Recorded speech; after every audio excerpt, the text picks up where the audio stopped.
Hello, everyone. Welcome and thank you for joining us today for our midwifery webinar.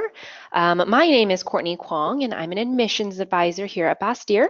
And I'm joined here today with Wendy Gordon, who is a core faculty member of our program and also our new incoming chair of the department. We will also be going over the details of the program and what you can expect. And towards the end of the presentation, I will go over some of the admissions details and the application process itself. If you have any questions throughout today's presentation, please feel free to enter them in the questions box that you see on the side of your screen. Those questions will come to us at the end of the presentation, and we will try to address as many as we can. If we can't get to your questions today, we will follow up with you directly to make sure you do get those questions answered. And at the end of today's presentation, you will be receiving an emailed copy of the recorded webinar, as well as the PowerPoint we used today. And so with that being said, I would like to turn it over to Wendy Gordon. Thanks, Courtney. Welcome, everybody. Thanks for coming today. I'm looking forward to talking with you about the Department of Midwifery and our Masters of Science in Midwifery program. If at any point you have questions, feel free to type them into the chat window, and we'll make sure that we hit all of those by the end of the presentation. Okay, well, Courtney, you want to hit the next slide? We are located on the Kenmore campus, north of Seattle in the state of Washington, as you can see from some of these pictures. It is a gorgeous campus. We're situated in St. Edward's Park, which is a national state park that's got a lot of really gorgeous trees as you come into the campus. It's a beautiful place for us to be located. Next. We are the daughters of the Seattle Midwifery School, which is the oldest direct entry midwifery education program in North America. And in 2009, Seattle Midwifery School made a strategic decision to merge with Bastyr University.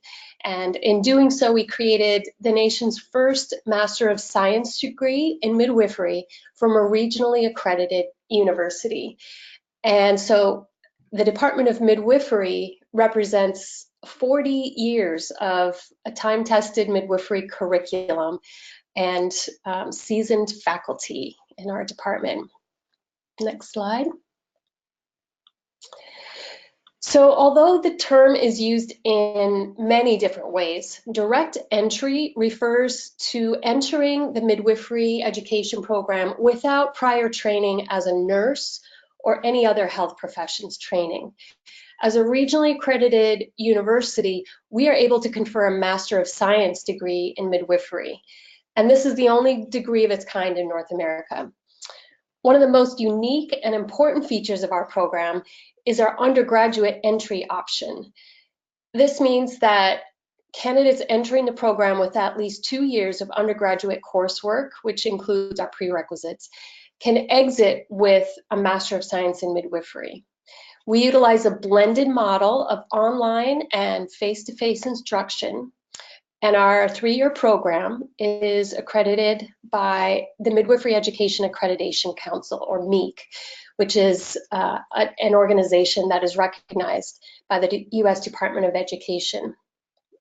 Our graduates are eligible for national certification as certified professional midwives, or CPMs, and also for state licensure in several states that offer licensure. Not all do just yet. Okay, next slide. We center our program within a commitment to social justice, and we recognize that systemic inequities in the United States result in poor pregnancy and birth outcomes. And we believe that the strength of the community midwife model can help to alleviate these inequitable outcomes. We work to create an inclusive learning environment where all student midwives feel welcomed, represented, supported, and safe. In creating a safe and inquiring space for learning, we support students to learn how to care for all families in the way that is culturally affirming and respectful. And we weave this commitment to social justice into every facet of our program. And we invite you to view our equity statement, which is at the URL at the bottom of this slide. Next slide, please. In order to operationalize our commitment to social justice, we facilitate an in-depth 3-month course on anti-racism, power, and privilege for all of our midwifery students, our faculty, and our staff. And then in teaching cultural competency, our students spend their time examining their own cultural beliefs and values and how they interact with others when we serve effectively across those differences. We integrate and teach the histories of midwives from many cultures and communities. Our students come to understand health disparities and how the social determinants of health affect health outcomes in the childbearing years. And we have a dedicated scholarship fund that prioritizes students of color in the midwifery program. Next slide. So I'd like to describe a little bit more about how our blended model works and how our students' time is organized throughout the 3 years in the program. Next slide. So in a blended curriculum, the online work and the on-site work go together. And so blended refers to the fact that both of these various types of classrooms are utilized. The online weeks and the on-site weeks work together. So each month, students come onto campus in Kenmore for classes, and they may be here for 2 days or they may be here for 7 days. And then they return home or wherever they may be located for their clinical training, and they work online for the remaining 3 weeks of the month. Then they come back for another on-site week, and then they return home for online learning for 3 weeks. So these on-site weeks happen usually 3 times in a quarter. So this design allows students to, again, either remain in their home communities or wherever they're located for their clinical rotations, and then commute to on-site classes 3 times each quarter. And although we use an online platform, courses are highly structured with various kinds of learning activities each week. It's important to note this is not a self-paced program. Okay, so in the 3rd quarter of the program, which is in the spring of year 1, students then begin their clinical practicum, and they're placed in a variety of sites with qualified midwives. So this is layered on top of the academic coursework that students are taking. And we feel really strongly through 40 years of working in this model, well, not within the blended model. We've been doing that for about 20 years. But we feel really strongly that instead of doing all of the academic learning followed by all of the clinical training, we pair those two together at the same time, and it results in a much deeper understanding of both of them. So this layering of the academic and the clinical learning has been a hallmark of our program. So to succeed in this type of program, it requires a high degree of organization and motivation and a really good support. The course load that students carry is about equivalent to a full-time job in the 1st year of the program. So this is not usually something that students can sort of squeeze into the cracks of their normal life and complete the program like sort of in your spare time. It's not, you can't do that with this program. It's a major commitment of time and energy and finances. And we want applicants to really understand what this blended format means. Okay, next slide. So this is a graphic that can sort of give you a sense of what this looks like. So typically, each academic quarter is composed of 3 on-site weeks and 9 online weeks, interspersed in the way that I had just mentioned. So this slide gives you sort of a visual of the distribution of the on-site and the online instruction for each year in the program. So in year 1, students come to campus for 4 to 7 days each month. And the duration of those on-site weeks tends to get progressively shorter in years 2 and 3. And that's because the proportion of time that is spent in the classroom versus in the practicum shifts more towards practicum. And so most of the students' time is spent in clinical training by year 3 of the program. There are no on-sites during the summer quarter, but students are still working on practicum credits in their clinical rotations in those summer quarters. Okay, next slide.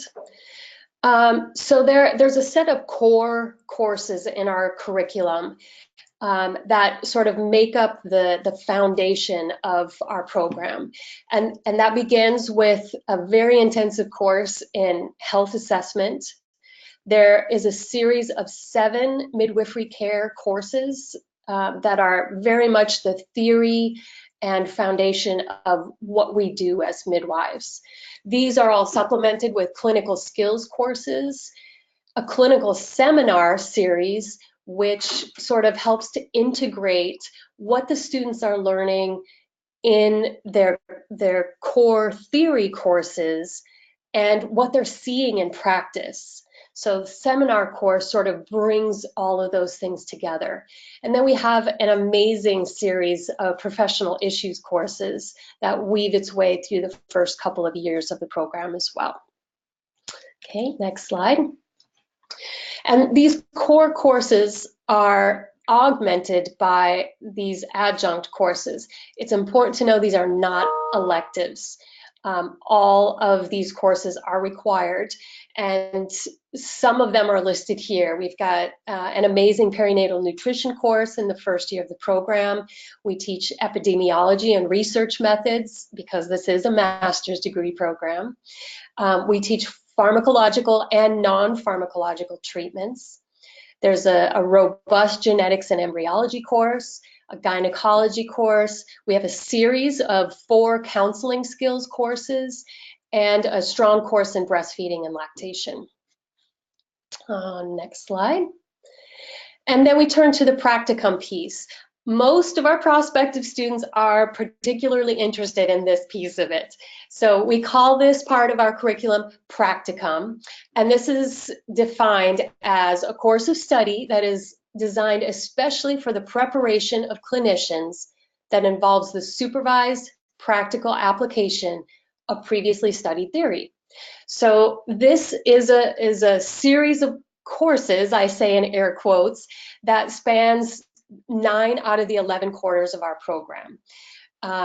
One of our strengths in this program is that we have staff that support and individualize each student's placement with qualified preceptors.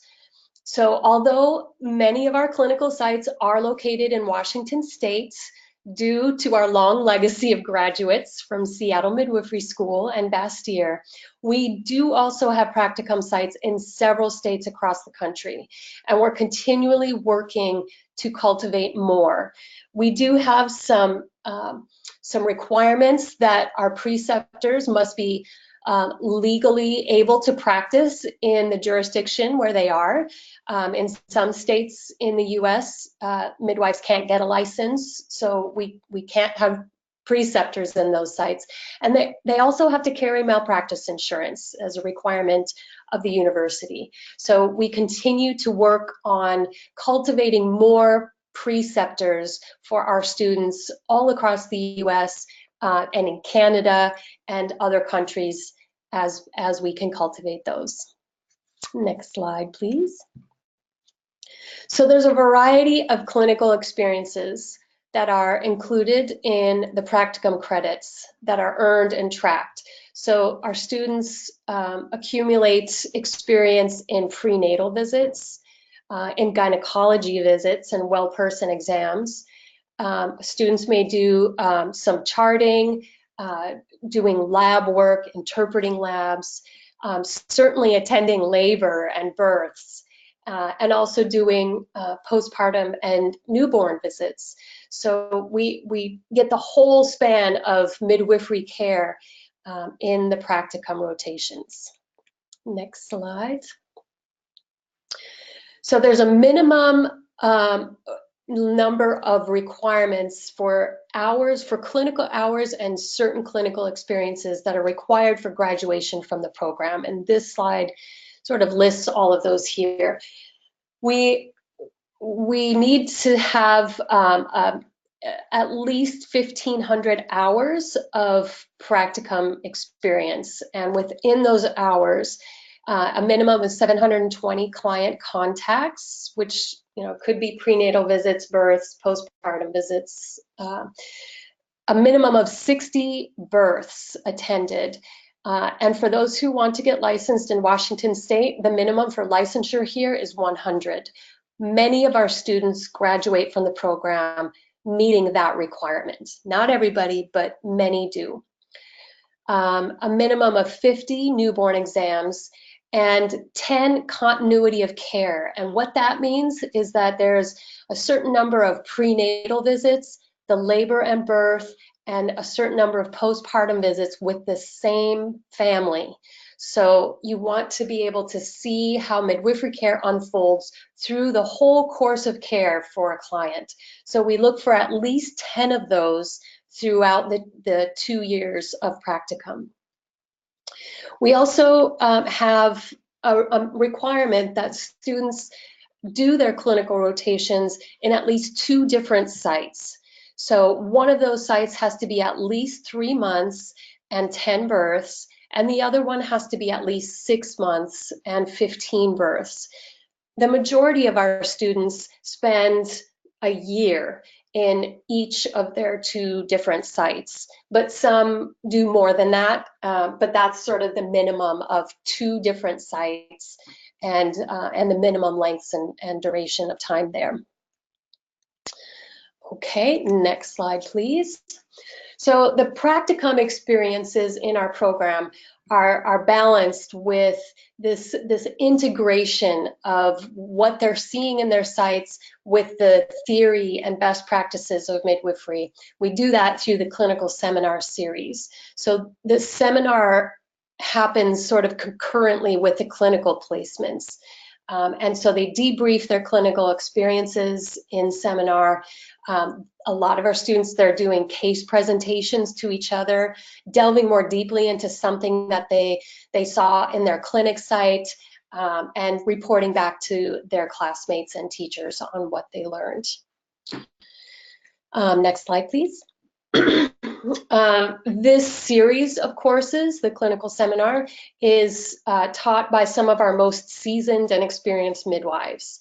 And they work to provide our students with opportunities to learn and practice and refine some skills in a variety of these what we call essential areas of professional practice, such as charting and, as I mentioned, doing case presentations, developing critical thinking skills and problem-solving skills, evaluating the research, delving into the community resources that are available, collecting data on midwifery care and birth, and also participating in continuing education, as this is something that midwives do for their entire careers. Okay, next slide. Can we talk a little bit about the master's project? Because we award a master's degree, all students are required to complete either this independent master's project, which is of the student's own design, or do a number of, or an equivalent number of credits in our botanical medicine for midwifery care track, which I'll discuss more in the next slide. So to help students in completing their master's project, we have a series of seminar courses in the 2nd and 3rd year of the program that guides students through the steps of brainstorming their ideas, conducting a review of the research literature on their topic, developing a plan for their work, and then implementing their project. So each student who does a master's project works very closely with a faculty mentor and their committee and presents their findings to the community at the end. And we are incredibly proud of the work that our students have done and several of them have published their work in peer-reviewed research journals, and we've got a few in the hopper as well. So we're super proud of that work. Next slide. For students who choose the Botanical Medicine for Midwifery Care track, they enroll in a 6-course series throughout the second and third years of the program. And this is the same number of credits as the master's project track. The Botanical Medicine track is taught by expert faculty, both of whom are midwives with extensive herbal training. This series begins with a really solid foundations course and then continues through botanical medicine for pregnancy, labor, postpartum, and holistic health. The courses are very experiential with a lot of hands-on activities in Bastyr's herbal medicine lab and walks through our herb garden in every season of the year, part of which is shown here in this photo. The Botanical Medicine track culminates in an independent project, and this is where students can demonstrate their knowledge and skills regarding botanical medicine for midwifery care. And we're thrilled to have just graduated our first cohort to have completed this botanical medicine track, and it's spectacular. It's getting rave reviews, so we're very excited about that. All right, next slide. Some additional graduation requirements in our program. In the last year of the program, students must complete the ACE, or the Assessment of Clinical Experience exam. This is a 2-day skills assessment composed of 8 different simulation stations where the students demonstrate their problem solving and their hands-on skills in clinical situations. The third-year students also complete an all-day written comprehensive exam, similar to what our graduates can expect on the national certifying exam when they get their certified professional midwife credential. Next, our faculty is amazing. We have 26 faculty that teach the 45 courses in our program. Most of our faculty are adjuncts who are practicing midwives. They've got busy practices, and they teach our students with the knowledge that they've gained and the wisdom they've developed over the many years of their practice. We also utilize a co-teaching model where we, in many of our classes, have more than one faculty person who are teaching the courses. As I mentioned, most are practicing professionals. We have 19 licensed midwives who are faculty in the program, 3 who are certified nurse midwives, 4 who are naturopathic doctors, and 3 of those are also licensed midwives. And we have soon to be 4 doctorate trained professionals. We've got somebody who's got a doctorate in nursing, a doctorate of nursing practice. We've got somebody who's just joining our faculty who's finishing up a PhD in epidemiology. And then myself and another one of our faculty are working on a doctorate in midwifery right now. And so we're very excited to be enhancing our own professional education as teachers and as midwives and practicing professionals. Next slide.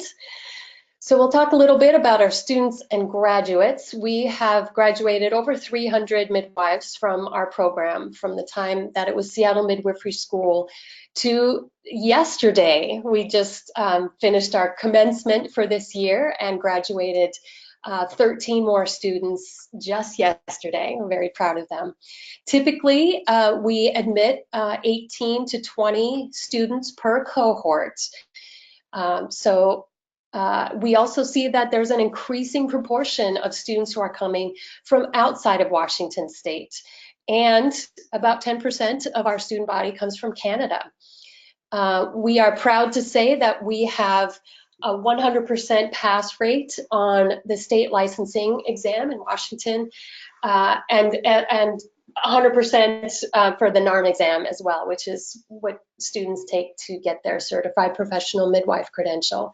So we have a very strong program, and I'm looking forward to talking with you more about that at the end of the webinar. For now, I'm going to pass this off to Courtney to talk with you about our admissions requirements. Wonderful. Thank you so much, Wendy. It's always wonderful to hear from our faculty. Just to remind everyone, we are still taking questions throughout the presentation. So if any questions came up during Wendy's presentation, or if you think of anything during the admissions section, please feel free to send them in and we will answer them at the end. So to talk about the admissions requirements for the program, we're really looking for individuals who have the passion, intellect, stamina, and character that is essential to be a midwife. So perhaps that is getting some experience as a doula, or perhaps having an informational interview with a CPM to really understand the field. Additionally, there is an online application to apply to the program with a $75 fee. However, if you come to any of our events, such as Discover Bastyr, that's coming up in August, or if you meet with me on campus for an advising appointment, we do waive that fee for you. So please feel free and set up an advising appointment if you would like.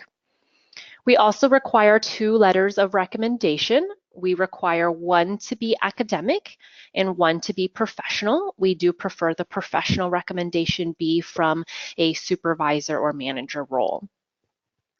Additionally, we require a personal statement. On the online application, there are about 3 or 4 guiding questions that we would like you to answer, and it's really a tool for us to get to know you better. Lastly, we do require prerequisite coursework, which I will discuss a little bit more in depth in the next few slides. You can apply with your prerequisites outstanding. However, you do have to put on a prerequisite plan on the application to let us know when and where you plan on finishing your courses prior to the start of the fall quarter.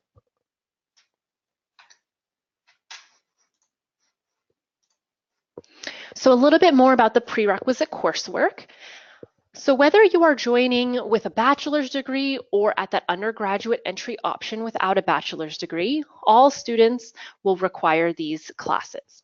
That includes a general psychology course, a nutrition course. This nutrition course does have to include the science of nutrition, which means lipids, macronutrients, carbohydrates, metabolism, and not a personal diet nutrition course. We also require a general chemistry course with a lab. That lab has to be done in person and not online. And the general chemistry course can be a survey level or allied health major level course. We require anatomy and physiology, the entire series. So depending on the institution that you're attending, this could be 2 or 3 classes. You would need to take the entire series that your institution offers. We'll also require a general microbiology course, as well as college algebra or statistics. Additionally, we will require a birth doula training. We require this training to be from a DONA approved organization, and a childbirth educator training from an ICEA or Lamaze approved organization. So for both the doula and childbirth educator training, you don't necessarily need to become a certified doula or certified childbirth educator. We just ask that you take the training. However, if you do want to become certified, that's a wonderful stepping stone into the midwifery and birthing world. If you have any questions about these prerequisites or you're not sure if you're taking the right courses, you are always welcome to contact me and I can just ensure that you are taking the right courses, or I can provide you the course code at your institution for the right course. If you're entering the program at the undergraduate entry option, so that means without a bachelor's degree, we're also going to require a handful more courses. So this is going to include 9 credits of English, literature, or composition, a public speaking course, 15 quarter credits of social sciences, 15 credits of humanities, 4 credits of natural sciences, and then the remainder of your courses to make your electives total to 90 total credits, which typically is around 17 extra credits. Once again, if you are unsure, you are more than welcome to send me your unofficial transcripts and I can evaluate them for you to see where you are in the process. We require a C or a 2.0 or higher in all of the prerequisite courses and a 2.75 overall GPA. So what are we looking for in an applicant? Although we require a C or higher in all of the prerequisites, our most successful applicants typically are receiving A's or B's in those courses, especially those sciences. We are also looking for students who perhaps have had training as a doula, perhaps they've attended a few births, and they really understand the on-call lifestyle of being a midwife or a doula. Their essay for their personal statement is polished and edited. They also have a personal and financial support plan. As this is a graduate degree and we are a private institution, so our tuition rates are a little bit higher. So we just want to ensure that you've looked into the financial aspect of this program and have a set plan. Students must also understand the blended model that Wendy mentioned previously that requires the on-site component as well as the online component and how that is a nice balance. We are also looking for students who have an awareness of the midwifery profession through direct experience, like I mentioned, whether that's being a doula or a childbirth educator. And also knows how midwifery is practiced in their own community. Since the scope of practice and licensure is different across all 50 states, and perhaps some of it is not licensed in some states, really understanding if you are planning on practicing in your own community, what that will look like. And then lastly, passion for midwifery, passion for the birthing community, as well as our program. So the admissions timeline will have a priority deadline of February 1st. Our applications for fall of 2019 will open online in October. So you will have until February 1st to apply. It is a soft deadline for that February 1st priority. So if you apply after February 1st, that's okay. However, after February 1st is on a space available basis. And so I do highly recommend applying by February. In March and April, we will conduct interviews. So the sooner you apply, the sooner that you'll have the opportunity to come and interview. And we'll have an in-person interview on our campus here in Kenmore as a way to get to know you better and hear from you directly. And then we also will have our final decision letter sent out in May. However, the sooner you apply, we will admit students on a rolling basis. So if you are interviewing in March, then perhaps you'll hear sooner than May. But the very latest, all decision letters are sent out by May. In August, there is a 4-week online orientation that can be done at the comfort of your own home. And then in September, your classes begin and your first on-site will be in usually mid-September, and that's when we'll get to see you in person. So if you want to know more, you have any questions after this webinar, you are more than welcome to contact us. Our phone number is listed there. You can give us a call to set up either a phone or an office advising appointment with me, and we can discuss the program more in depth. Or if you would prefer to email us, our email address is there. And we also have plenty of information about our program located on our website as well, so feel free to check it out. So that is our admissions process at this point, and we have a few questions that have come in, but if you have thought of any more in the meantime, please feel free to send those in as well. So we'll just get right to it. Our first question is, with practicum settings, are any of them in the hospitals or with CNMs, or are they more with private practice community midwives? Okay, great question. We do have primarily direct entry midwives who are working in the home and birth center settings. However, we do also have a few sites that are practices that are run by nurse midwives. I'm trying to think of most of whom I believe are working in birth center settings. But we do also have some relationships with some hospital sites. There is a practice of midwives in Oregon that a few of our students have done hospital rotations with them, and there is an OB here in the Seattle area that has taken a couple of our students in the past as well for hospital rotations. So mostly we do home and birth center births, so that is absolutely the bulk of our preceptors and our clinical sites that are available, but we do have a few hospital sites as well. Our next question also regarding the practicum. Does the practicum happen after graduation or before? Practicum it happens concurrently with the didactic training. So students are doing coursework through the whole 3 years of the program, but mostly it's front loaded into the first half of the program. So students are taking a lot of classes in the first half of the program, and then that tends to taper off a little bit more. And our students layer on that clinical training. They start doing practicum in the spring quarter of the first year. So they're really doing both practicum and classes in the second and third years of the program.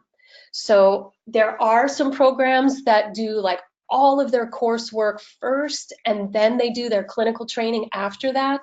We do them both at the same time. They're concurrent, and what we find is that it deepens the learning so much when we're learning about things in the classroom, and then they go into a clinic day with their preceptor and they see those things in the clinic.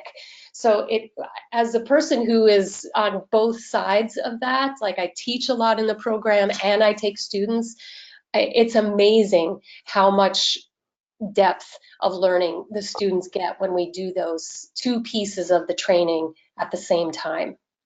So I hope that answers the question, but we're definitely doing both at the same time. What are the different types of assessment methods for the online component, practicum component, and in-person component? Is the assessment done by the faculty or staff while at practicum? Yes, and yes, and yes.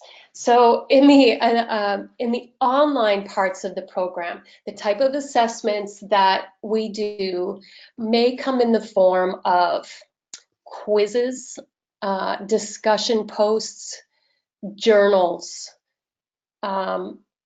module activities, exams.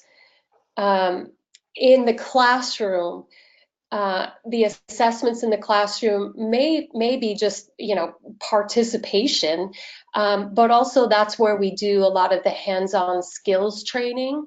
So the assessments there it might look like, you have to be able to start an IV by the end of this course and demonstrate that to your instructor. Or you may need to demonstrate through a role play situation that you can provide a full informed choice discussion about, this topic. So the assessments look a little bit different in the face-to-face classroom setting than they do in the online classroom. And then in the practicum sites, the preceptor midwives are doing a lot of the assessment of the clinical skills of the students. So they may also be assessing how well did the student start an IV? How well is the student doing at conducting a prenatal visit? What about management of the placenta after the birth? So there are things that the preceptors are assessing sort of in real life while the students are under their supervision. And then there are things that we do in the classroom that are more simulations, more role plays. And again, like I had mentioned, our advanced clinical examinations, it's stations of simulations that the students have to go through in their third year to demonstrate their clinical skills. So we have a variety of different ways that we assess students in both their knowledge and their skills. And so we try to assess that as broadly as possible with a lot of different ways of doing it. I completed microbiology, anatomy and physiology, and nutrition in 2012. If I were to pursue the midwifery program for 2019, would these still be accepted? So yes, majority of our prerequisites don't have, say, an expiration date. If they were taken years ago, it would be okay. However, our microbiology, anatomy and physiology, and nutrition requirements do have to be taken within 7 years of matriculating in the program. So if you took them in 2012, it just makes the cutoff for the 2019 cohort. If you were to pursue the program in a few years, then we would ask that you take a refresher course. What is the importance behind having the doula and birth educator training? Do you want me to handle that one, Courtney? Sure. Sure. So what we find is that having a solid foundation of what you're getting into in terms of the birth process itself is really important for coming into this program. We want people to understand what we're doing in terms of attending birth. So the childbirth educator piece is just sort of an important foundation that we expect people to come in knowing that. So we don't teach it in the program because that's something that is done very well outside of our program. The doula piece of it is another part of understanding what you're getting into. From many different aspects. So for those of you that have already done some doula training or know what a doula is, doulas are providing emotional and physical support during labor. And that is a big part of what midwives do. But what we teach in this program is the clinical parts of supporting somebody through labor and birth, and also the prenatal and postpartum periods as well. But that doula aspect of it is very much a part of the midwives' model of care. And also, we find that the people who come into our program who have been on call as a doula, who understand the lifestyle that's required of being on call and knowing that you may get called out of your bed at 2 a.m. and have to leave everything and not know when you're going to come home because labor takes as long as it takes. And that is a piece of the midwifery lifestyle that really isn't for everybody. Not everybody likes that part. And if you're going to be a midwife in the home or birth center settings, that's what you're signing up for. So understanding that lifestyle and how you do on interrupted sleep or missing sleep for a night, what does that do for your functioning and your brain and your life? And can your life support that lifestyle? That is a really great side effect of having some doula training and actually doing some doula work before you apply to the program. But the core of that is that you understand that the emotional and physical support of a person during labor is a really foundational piece of the midwife's model of care. If I live in California, will the program help me find a practicum site there? Well, California is a big state, but we do have preceptors in California. So depending on where you're from, which part of California, you may need to, relocate to the part where we have preceptors, or we certainly very happy to work with students in places where we don't have preceptors to develop those relationships. It does take some time. So there is often a site visit that happens with our preceptor coordinator, and they will meet with the midwives in person, help them to understand what we ask of preceptors in teaching our students, and make sure all the paperwork is tidy and all of that sort of thing. But if there isn't a current preceptor in whichever part of California you might be in, we are happy to work with you on developing that. To follow up with that, are there any sites in the Bay Area? I believe so. Pacifica Midwifery is one of our current preceptor sites that comes to mind right now, but I think there's at least one more in the Bay Area.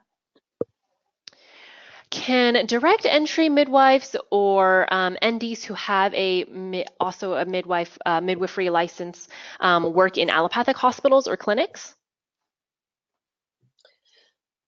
In most states, because there is a division of midwives between nurse midwives and direct entry midwives in the US, currently we do not see a lot of hospitals that are granting admission privileges to licensed midwives.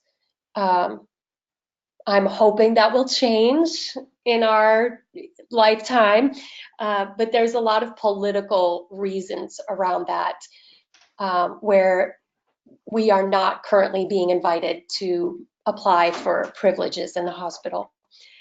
In our neighbor to the north, in Canada, that is expected of midwives. There is no division between nurse midwives and direct entry midwives. They're all just midwives, and the midwives are expected to be able to offer their services in all settings. So it's not uncommon in other countries for midwives to be able to move fluidly between home, birth center, and hospital settings. That's kind of where the US is a bit unique in that regard. And I'm hoping that that will change, that we will work to change that. In the clinic setting, there definitely are the direct entry midwives who are providing care at federally qualified health centers here and there.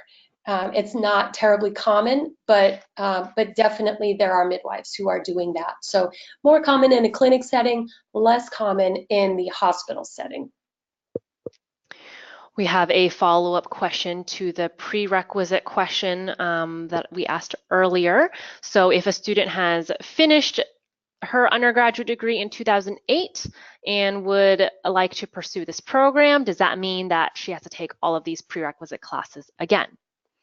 Not necessarily. It's only the nutrition, anatomy and physiology, and microbiology courses that have to be taken within 7 years. If you've taken general chemistry, general psychology, back in 2008, that's okay. We will accept those courses, but we will have you take those other classes again.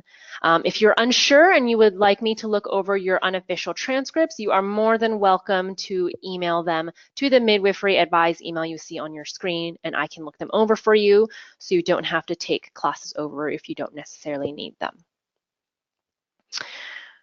Upon completion of this program, are students automatically licensed in Washington State? No, licensure does not happen automatically. You do first, in Washington State, you have to have passed the national certifying exam through NARM, which is the North American Registry of Midwives. They offer a certifying exam to become a certified professional midwife. So you have to have passed that exam first. As I mentioned in a previous slide, you have to meet the number of births that are required to have been attended. And there's also a shorter Washington State licensing exam that covers some of the things that are not covered in the national certifying exams, such as the drugs and the oxygen and things like that that licensed midwives can carry in this state that are specific to Washington state rules. So there are some additional things beyond just graduating from our program that are required for licensure in Washington and most states. So each state is a little bit different. They each have their rules spelled out if they offer licensure to midwives, and you want to be able to know what those rules are, so that you can, work towards that during your education here. What is the acceptance rate?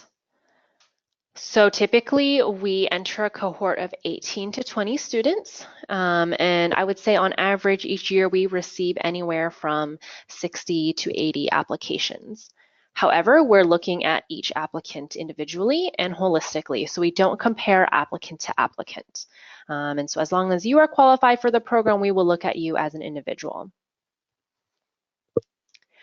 If a student has a MD and obstetrics degree from an international country, would they be eligible for this program?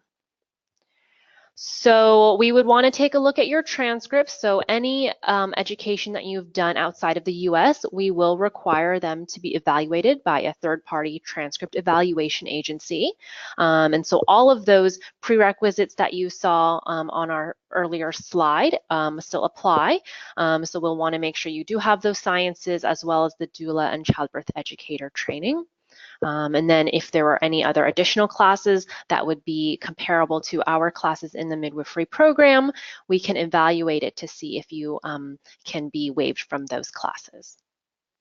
Anything else to add for that, Wendy? No, I don't think so. I'm excited about the question and would be curious about evaluating the transcripts. Mm-hmm. Yeah, so if you want to send me those transcripts to that midwifery advise email, I'm more than happy to take a look at them for you. So at this point, this is all of the questions we have today. So just a reminder that we will be emailing out a recording of the webinar as well as the PowerPoint itself.